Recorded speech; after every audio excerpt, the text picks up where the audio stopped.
بحر عرب کس طرف ہے، عربین سی، یہ جو دوسرا 3 طرف سمندر ہے اس خطے کے. اور جو عرب ہے بیسیکلی، وہ عرب جو ہوتا تھا وہ یمن کا ایریے کو عرب کہتے تھے. مکہ شریف اور مدینہ شریف اس کو حجاز کہتے تھے، اور یہ عرب نہیں تھے. ایسا ہوا تھا کہ جو ابتدائی عرب تھے وہ تو یمن اور اس کے آس پاس ہی تھے، لیکن جب اللہ کے حکم سے حضرت ابراہیم علیہ السلام اماں ہاجرہ کو اور حضرت اسماعیل علیہ السلام کو وہ ویرانے اور بیابان کے اندر چھوڑ کے چلے آئے، تو وہ وہاں پھر واقعات ہے کہ وہاں رہنا شروع ہو گئے. پانی جس طرح سے نکلا صفا مروہ کے درمیان، آپ بے چین تھی. حضرت ہاجرہ بچہ پیاسا ہے، پلک رہا ہے پیاس ہے، پانی کا انتظام نہیں، آبادی ہے کوئی نہیں. وہ کبھی دوڑتی تھی اس طرف، کبھی ماں تھی اس طرف دوڑتی تھی. وہ جذبات جو تھے وہ اللہ کو کمال پسند تھے. پھر وہ جو حضرت اسماعیل علیہ السلام بلک رہے تھے پانی کے لیے، تو انہوں نے پانی کے لیے جو ایڑی ماری، تو وہاں سے پھر چشمہ پھوٹا جو کہ آب زمزم. آج تک ہم اسے استفادہ کرتے ہیں. اللہ مجھے اور آپ کو بار بار جا کے پینے کی توفیق عطا فرمائے.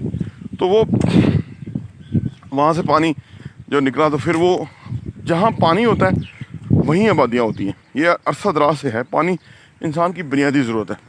تو ایک قافلہ یمن سے جو نکلا تو وہ کسی بہتر علاقے کی تلاش میں نکلا گیا. اور بہتر علاقہ میں نے بتایا نا کہ سب سے بڑا پیمانہ بہتر علاقے کا یہ ہوا کرتا تھا کہ وہاں پانی موجود ہونا چاہیے. تو وہ قافلہ نکلا اور وہ پانی کے لیے تو انہوں نے ایک جگہ پڑاؤ کیا تھا. ایک جب انہوں نے پڑاؤ کیا تو وہاں پہ انہوں نے دیکھا کہ دور کہیں پرندے اڑ رہے ہیں. اور جب پرندے جہاں اڑتے ہیں وہ اس لیے ہوتے ہیں کہ وہاں پانی ہوتا ہے. تو ان کو شک ہو کہ یہاں پانی ہے اس لیے پرندے اڑ رہے ہیں، ورنہ یہاں صحرا ڈیزرٹ میں پانی کہاں ہے. انہوں نے 2 بندے بھیجے کہ جا کے دیکھیں معاملہ ہے کیا، پانی ہے، تاکہ ہم یہاں پڑاؤ کریں. وہ جب گئے تو آگے اماں ہاجرہ تھیں، حضرت ہاجرہ. تو ان سے انہوں نے پوچھا کہ جی یہ تو پانی موجود ہے یہاں، تو اگر آپ اجازت دیں تو ہم یہاں قیام کر لیں. تو حضرت ہاجرہ نے کہا ٹھیک ہے آپ لوگ قیام کر لیں. تو وہ پھر قافلہ، پہلا قافلہ یمن سے جا کے وہاں آباد ہوا. اب کیا تھا کہ جو حضرت اسماعیل علیہ السلام تھے، حضرت ابراہیم علیہ السلام تھے، یہ عبرانی تھے، یہ عرب نہیں تھے. تو وہ جو یمن سے قافلہ آیا تھا وہ عربی تھے، عرب کے تھے. تو وہ وہاں رہنا شروع ہو گئے. اس طرح اور قافلے وہاں آباد ہونا شروع ہو گئے. چھوٹا سا گاؤں، قصبہ، پھر شہر بنتا گیا. تو جب عرب کے لوگ وہاں آ گئے، حضرت السلام تب تک بڑے ہو چکے تھے. تو وہ پھر اس طرح سے حضرت اسماعیل علیہ السلام کی جو شادی ہے وہ عرب میں ہوئی. یعنی آپ عبرانی تھے لیکن عرب کے لوگوں کے یہاں شادی ہوئی. جب شادی ہوئی تو وہ پھر بولی، زبان، یعنی وہ سب کچھ جو ہے کلچر وغیرہ انہوں نے عرب کا اڈاپٹ کر لیا. تو پھر وہ حجاز مقدس جو ہے وہ عرب میں کنورٹ ہو گیا، یعنی عرب ایکسپینڈ کر گیا.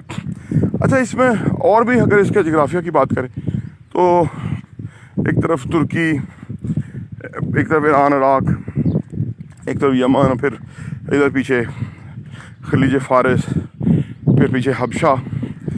ہاں جی، یہ سارے عیسائی مطلب ایریاز تھے، کرسچنس کے تھے. اب حبشہ بھی ایسا تھا کہ کرسچنس نے حملہ کیا حبشہ پہ، انہوں نے وہ فتح کر لیا، وہاں بھی ان کی ریاست ہو گئی. اس کے بعد انہوں نے یمن کے اوپر چڑھائی کی، وہ فتح کر لیا، وہ کرسچنس ہو گئے وہاں پہ. تو یہ چلتا تھا. جنگیں عرصہ دراز سے جب سے دنیا بنی ہے جنگوں کا سلسلہ جاری ہے. طاقتور جو ہے وہ کمزور کے اوپر حاوی آ جاتا ہے اور وہ حکمران بن جاتا ہے. تو اس طرح سلسلہ چلتا ہی رہتا تھا جنگوں کا. اور کبھی کوئی رولر آ گیا اپنے طاقت و زور کے بازو پہ، کبھی کوئی آ گیا، تو یہ چلتا تھا. پھر قبائل جو ہیں، قبائل بھی اپنا انتظام رکھتے تھے، یعنی وہ لڑائی کے لیے اپنا انتظام رکھتے تھے، کیونکہ جو آتے تھے قبضہ کرنے کے لیے تو وہ پھر جو مال ان کا مویشی ہے وہ بھی لے لیتے تھے. تو اپنی حفاظت کے لیے بھی وہ انتظام کر کے رکھتے تھے. یہاں تھوڑی پہاڑی آ جاتی ہے، اونچائی ہے، اس لیے تھوڑا سانس تیز ہو جاتا ہے، پیچھے ٹھیک رہتا ہے. اچھا، تو وہ پھر اس طرح سے سلسلہ چلتے رہتا تھا. آپ کو یاد ہوگا جب نبی پاک صلی اللہ علیہ وسلم نے نبوت کا اعلان کیا تو مکہ کے اندر کفار کے مظالم بڑھ گئے. تو پھر آپ نے اپنے لوگوں کو حبشہ کی طرف ہجرت کرنے کا حکم دیا، مشورہ دیا، تو وہ لوگ گئے، پھر وہاں پہ کفار بھی پیچھے چلے گئے اور جا کے شکایت کی کہ یہ لوگ ہمارے ملک میں خرابی پیدا کرتے ہیں، ہمارے والے کر دیں۔ لیکن حبشہ کا جو نجاشی سربراہ تھا اس نے مسلمانوں کی بات سنی، اور اس نے بات سن کے مسلمانوں کے لیے بہتر اعلان کیا۔ وہ تھا تو کرسچن عیسائی، لیکن اس کا عمل جو ہے بڑا منصفانہ تھا، تو اسلام میں اس کا ذکر آتا ہے۔ تو وہ پھر اس طرح سے ریاستیں وغیرہ چلتی تھی۔ پھر جب آگے جا کے نبی پاک صلی اللہ علیہ وسلم نے مدینہ کی ریاست کا کام کیا، تو پھر آپ نے جہاد کا اعلان کیا، اور پھر جہاد کے حوالے سے جو آیات نازل ہوئیں، جو فیوز و برکات شہادت اور جہاد کے بارے میں بتائے گئے، تو پھر مسلمانوں کا والہانہ محبت جو ہے وہ جہاد کے لیے تھی، اور پھر مسلمانوں کا فتوحات کا دور شروع ہوا نبی پاک صلی اللہ علیہ وسلم کے دور میں۔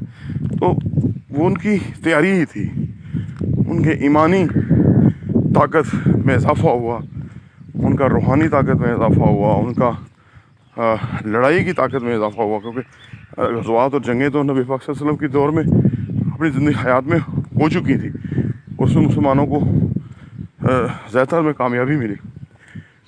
اور تو پھر جو میں نے بتایا نا بیک گراؤنڈ جغرافیائی طور پہ جنگ و جدل اس علاقے کا حصہ تھا، یا جہاں بھی دنیا بھر میں لڑائیاں ہوتی تھیں، آج شاید کم ہوتی ہیں، اس وقت زیادہ ہوتی ہوں گی۔ تو اس لیے آپ نے پھر ایک ریاست جب قائم کی، تو پھر اس کے اندر جہاد کا، سپاہ کا، فوج کا ایک پورا کانسیپٹ لے کر کے آئے۔ اور پھر جو اصل بات تھی اسلام کا کی جو اشاعت ہوئی، یاد رہے کہ سب سے بڑی جو اسلام کی اشاعت ہے وہ حسن سلوک اور رویے اور عمل سے ہوئی۔ مسلمانوں کے اخلاق کو دیکھ کے لوگوں نے، ایمانداری کو دیکھ کے، سادگی اور انکساری کو دیکھ کے لوگوں نے اسلام قبول کیا۔ تو یہ تو سب سے بڑی تھی۔ دوسری جو اہم وجہ بنی وہ فتوحات تھیں، جو مسلمانوں نے بھرپور جنگیں کی، بھرپور کارہائے نمایاں سر انجام دیے، اسلام کے جھنڈے کو لے کر کے نکلے، اور وہ کمال کرتے گئے اور دنیا کو حیران کر دیا۔ دنیا کی بڑی بڑی جو ریاستیں تھیں وہ سرنگوں ہوئیں اسلام کے آگے، کیونکہ وہ ایمانی جذبہ تھا، وہ روحانی طاقت تھی، وہ نبی پاک صلی اللہ علیہ وسلم کی تیار کردہ وہ ٹیم تھی کہ جو سیلف لیس تھے، جو انتہائی سادگی کے عالم میں صرف آخرت کے لیے کام کر رہے تھے۔ ان کی تمام زندگیاں آخرت کے لیے تھی، ان کا مال، گھر بار سب آخرت کے لیے۔ تو وہ کمال ہی ان کا ایک جذبہ و جنون تھا، جس کے تحت مسلمان جو ہے وہ پھر آگے سے آگے بڑھتے گئے، اور پھر دنیا نے دیکھا کہ جو اسلام کا غلبہ ہوا، اور پھر جو اسلام کی ریاست قائم ہوئی۔ آلدو کہ وہ 20-30 سال کے بعد وہ چیز نہیں رہی، لیکن بہرحال وہ آج بھی ہمارا ایمان ہے کہ اسلام دنیا کا نمبر 1 مذہب ہے، دین ہے، اور یہ سربلند ہونے کے لیے ہے یہاں پہ۔ اور یہ ہماری اور آپ کی ذمہ داری ہے کہ ہم اسلام کو اس طرح سے لوگوں کے سامنے پیش کریں، روشناس کروائیں، کہ جس سے نہ صرف ہماری آخرت سنورے، بلکہ دیکھنے والے بھی جو ہے اسلام کو ایک بہتر آپ سمجھ لیں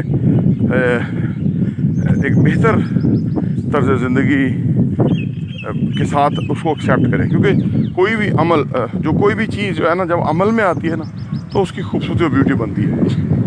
تو جب اسلام ہم اپنے اوپر نافذ کریں گے، اپنا عمل کے اوپر نافذ کریں گے، اسلام جو ہم نے نافذ کیا وہ اور اس ریاست میں بھی جو یہ اسلامی جمہوریہ پاکستان ہے، اس میں بھی اسلام صرف نماز، داڑھی، میجر عمل یا باقی قربانی، عیدیں وغیرہ جو تہوار وغیرہ ہیں اس حوالے تک ہی ہے اسلام۔